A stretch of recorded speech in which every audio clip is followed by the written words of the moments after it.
Yo, what is up, guys? It's Pedro here, and the Washington Commanders just finished their first preseason game and they lost 23-21 against the Carolina Panthers, but that doesn't matter too much. We're going to recap today's game, talk about some of the players that impressed and some of the guys that didn't. So if you guys are new, make sure to subscribe for Washington and NFL content. Also, check out Real-Time Fantasy Sports, link in the description. Also, guys, make sure to hit that like button and turn on those notifications so you never miss a video. So they lost 23-21, but it doesn't matter too much. It's the preseason. It's about, not getting injured first off, and second off, the main guys playing well. So we're going to talk about that in today's video. So let's kind of start off from the top. So, first team offense goes out there 3 and out. Wentz throws a solid pass to Armani Rodgers. Maybe, could have caught it, definitely. And I think people have to realize also, they were missing a lot of guys out there, especially on the first team offense. You think about it.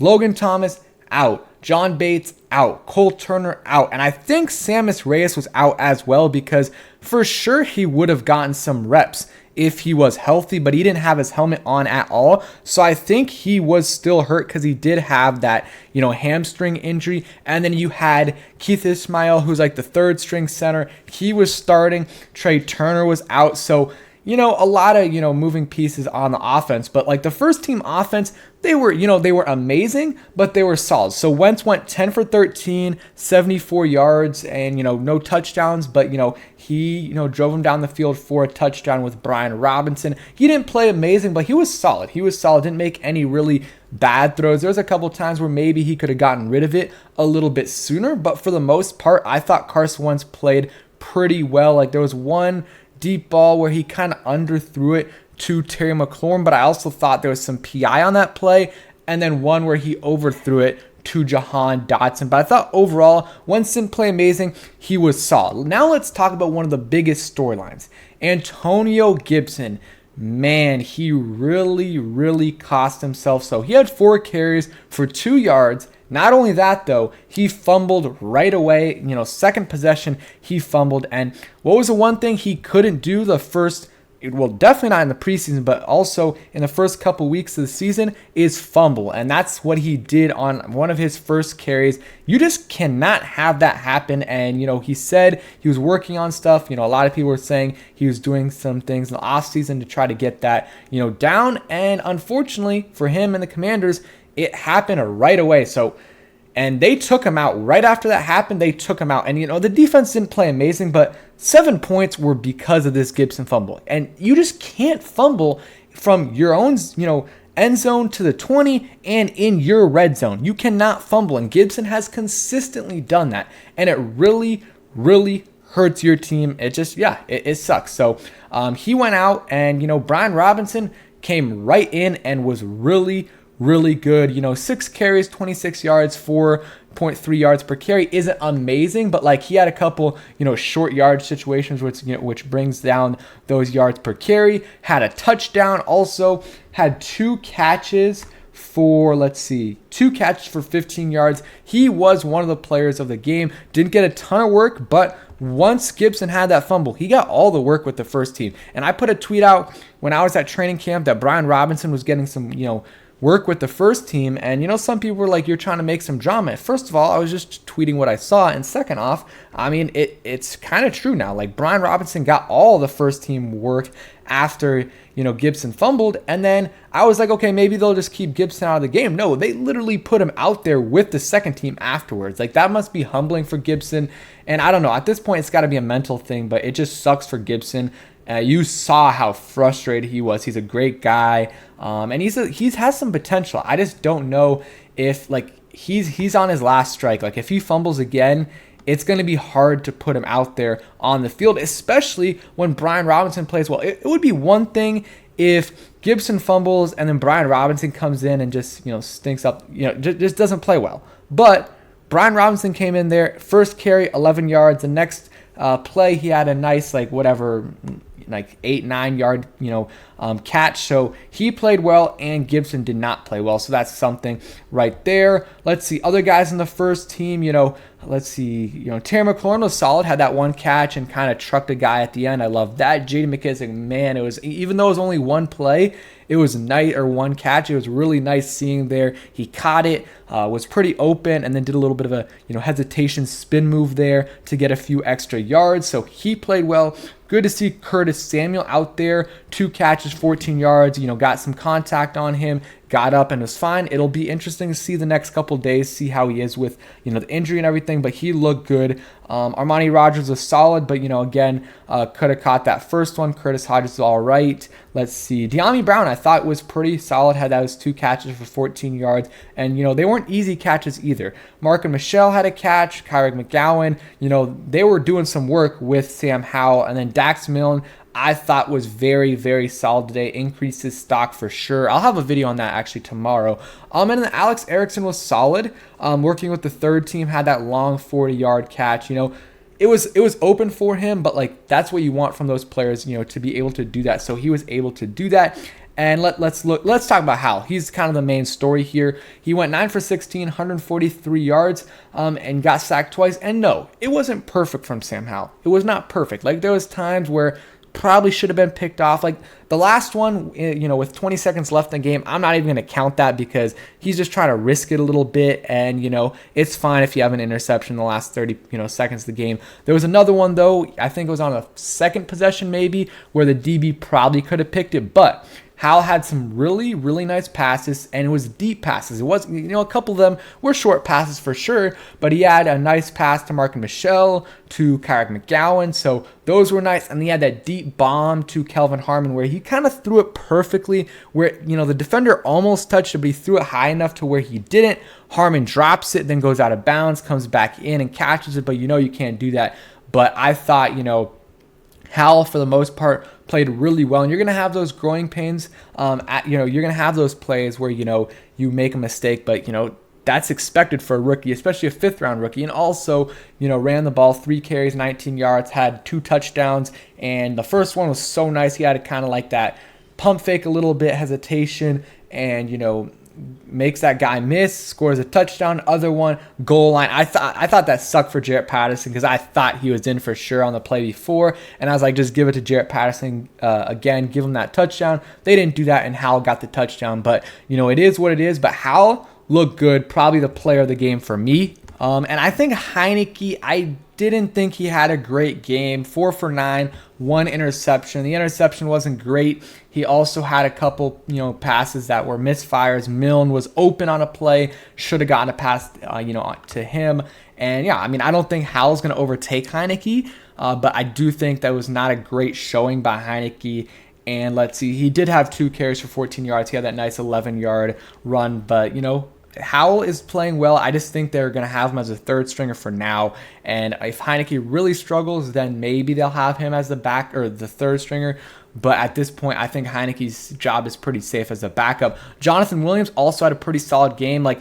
I see why they have him over Jarrett Patterson on the depth chart, and they really did.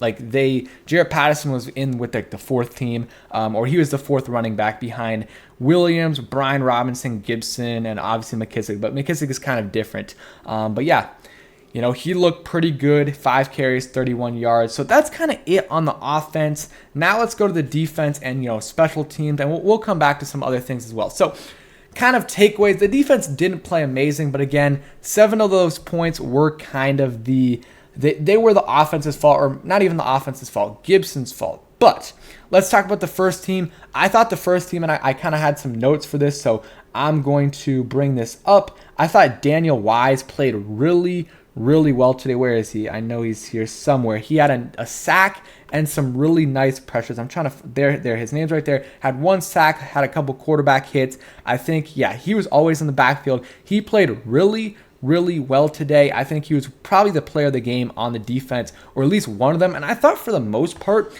the defensive line played really well. They got a lot of pressure. Jonathan Allen had some pressure. Deron Payne, Montez Sweat, Fedarian Mathis didn't have much pressure, but he was pretty good in the run game. So I think the D-line was probably the best performing unit on the team today. I mean, actually, I'm going to talk also about another unit I forgot to talk about on the offensive line, on the offense, which is offensive line. But the D-line played pretty well today. David Bada got half a sack. Jeremy Reeves had a sack, but also cost him at the end with that penalty. Can't be doing that. I really didn't see what they called on him, but yeah, you can't be doing that. Let's see who else had a sack. So Reeves, Bada, and then the rookie Jacob Punasek, and then Daniel Wise had a sack. So D-line played pretty well, and a bunch of them got pressures. They had 10 QB hits today. So some guys I thought played well. We talked about Daniel Wise. Steven Parker was a baller today. He looked really good today. Had a bunch of big hits. He had a big hit on PJ Walker, had some good coverage plays as well. He was one of the MVPs. I thought Derek Force was okay. William Bradley King flashed as well, had a quarterback hit. Let's see. Yeah, I think he blocked a pass as well. Same thing with James Smith-Williams. We're working with the first team. So I think James Smith-Williams or Daniel Wise, one of those guys is going to be the end while Chase Young is gone. Let's see. Any other guys that look good? I thought Percy Butler showed some flashes, but he really should have made that interception. It was right in his hands. It wasn't the easiest interception in the world, but you got to make that play. You got to make that play for sure. Jamin Davis, I didn't notice him too much, which is kind of a good thing.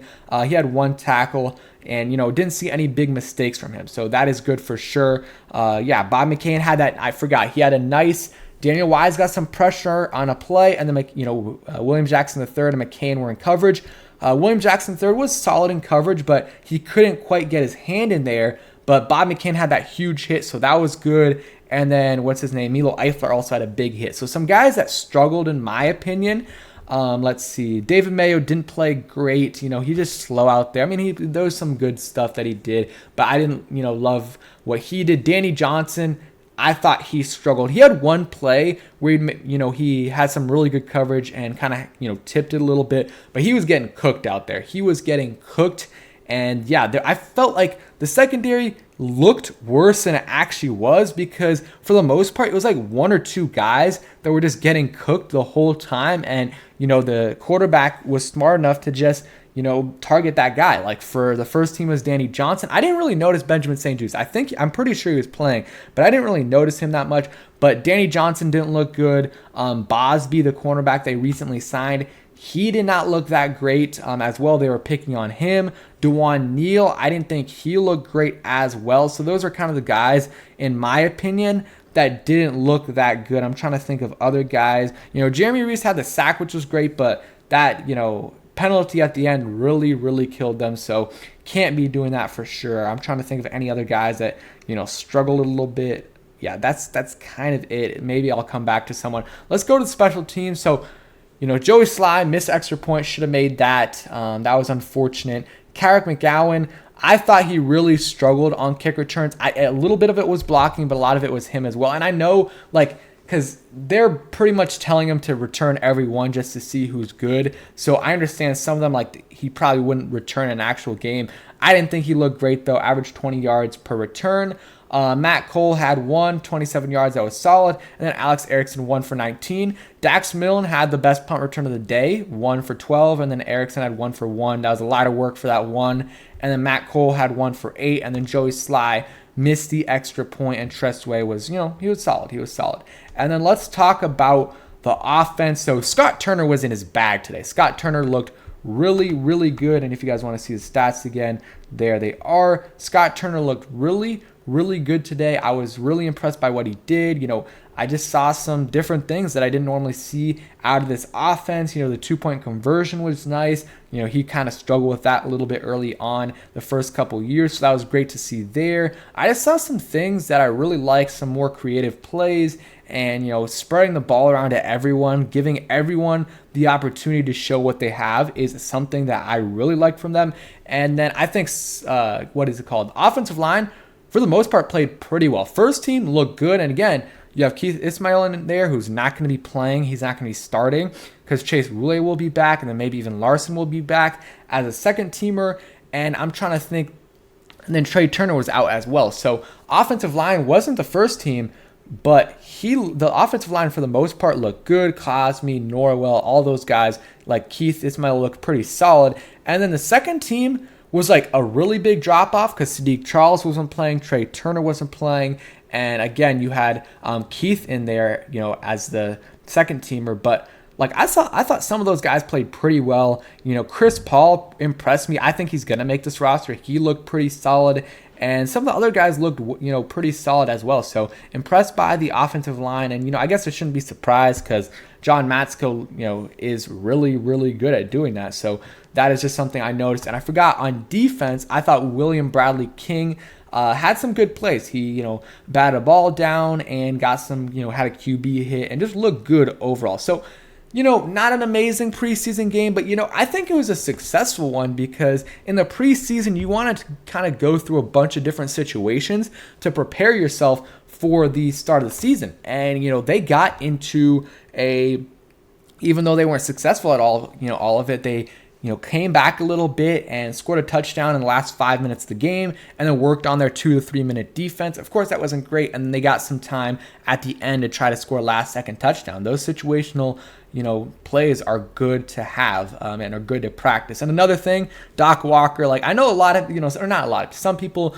don't like him on the broadcast booth. I thought it was hilarious. And maybe it's not everyone's style for the regular season, but for the preseason, I thought it was perfect. I was laughing the whole time, super passionate, super enthusiastic, and yeah, he clearly wants him to win, and I thought it was, he did a solid job for sure. So shout out to him, Logan Paulson, and Kenny Albert. I thought they did a really good job. So thank you guys for watching. I hope you guys enjoyed. Next week, another preseason game, and hopefully we get some of those guys back. Cole Turner, John Bates, want to see those guys. So thanks for watching. Hope you guys enjoyed it, and peace.